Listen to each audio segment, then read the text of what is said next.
Moi je m'appelle Emmanuel Hardy. On est à la ferme de la Basse-Beuvry, donc en Mayenne, sur la commune de Près-d'Anjou. Donc je me suis installé en couple avec mon épouse. Donc on a démarré avec 45 chèvres. Aujourd'hui on a 60 chèvres en transformation laitière. On est en agriculture biologique sur 35 hectares.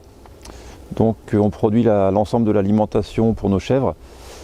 Et donc on commercialise des fromages et accessoirement de la viande de chevreau, de chèvre ou de bouc. Alors nous, notre force, je dirais, qu'on a pu constater cette année 2020 qui est assez particulière, c'est d'avoir des débouchés très diversifiés. On va vendre un petit peu à la ferme et puis sur des marchés hebdomadaires, dans des magasins locaux, le réseau Biocoop, également des AMAP, des associations de consommateurs, des restaurants, des cantines scolaires. Donc c'est assez diversifié. On est habitué à la vente directe, on côtoie beaucoup de clients. Les chevreaux, qu'est-ce qu'on en faisait avant Go-Tober? Donc Go-Tober nous a permis d'écouler qu'une dizaine de chevreaux, donc effectivement il y a tout le reste, il faut bien en faire des choses. Donc au tout début, nos chevreaux partaient dans le circuit classique puisqu'on n'avait pas eu le temps de réfléchir à d'autres solutions, c'est-à-dire qu'ils partaient entre 3 jours et 15 jours chez des engraisseurs via Ovi West, donc une coopérative. Donc chez des engraisseurs qui étaient basés essentiellement dans l'ouest de la France, le Grand Ouest. Donc là c'était des chevreaux qui étaient vendus à 2,50 €. Il y avait une petite plus-value à partir de 6 kg. Donc on pouvait espérer sur des chevreaux de 15 jours avoir des chevreaux qui dépassaient les 6 kg, mais on avait beaucoup de chevreaux qui partaient à 2,50 € avec un travail qui était assez important dans les premiers jours de vie des chevreaux. Effectivement, un chevreau qui reste 4 jours dans l'élevage, c'est moins de travail qu'un chevreau qui reste 15 jours, encore que le travail le plus important, c'est les 4 premiers jours. Le premier jour, les premières heures même, il faut veiller à ce que le chevreau boive le petit lait auprès de sa mère pour ses défenses immunitaires. C'est important qu'il ingère des anticorps grâce au petit lait. Et ensuite, nous on les nourrit au soie-tétine. Donc nous on a fait le choix de soie-tétine, donc avec 2 repas par jour, je dirais même 3 repas par jour, vraiment les premiers jours, matin, midi et soir.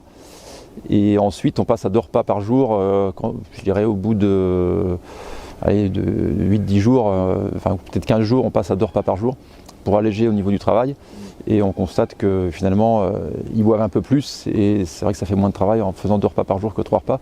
Par contre les 3 repas par jour que l'on fait pendant les 2 premières semaines, c'est vraiment très important et on voit quand même une croissance beaucoup plus importante des chevreaux avec 3 repas qu'avec 2 repas. Donc ils arrivent tous en même temps, donc on a vraiment une pointe de travail au printemps, là, début mars. Par contre la partie fromagerie arrive je dirais 15 jours après, donc vraiment la période là, de mise bas. On a du temps pour se consacrer seulement aux chevreaux.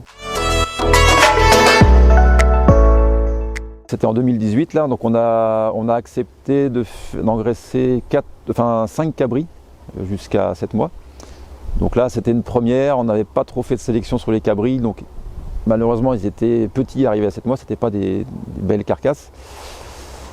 2019 on a sélectionné 10 beaux mâles pour Go-Tober.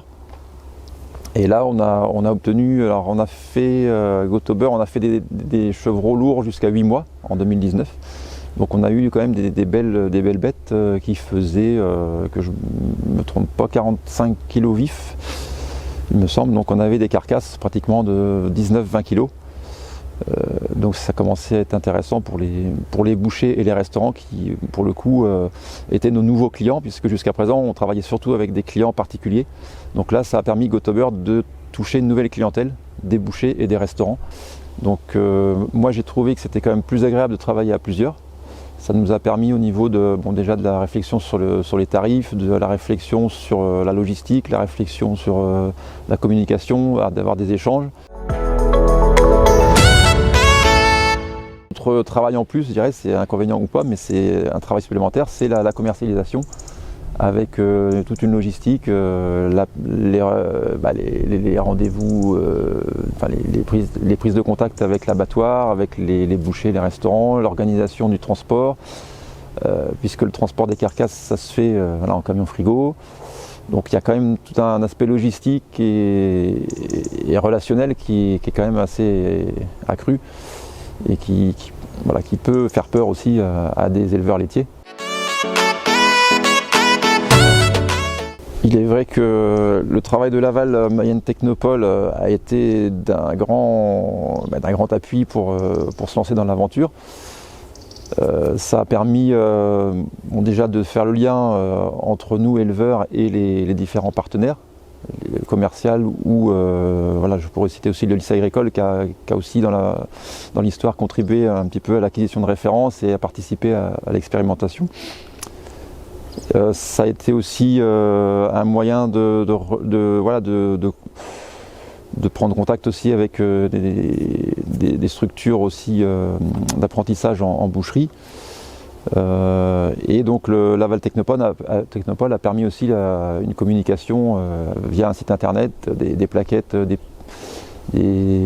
petites affiches qui ont pu être diffusées sur les lieux de vente.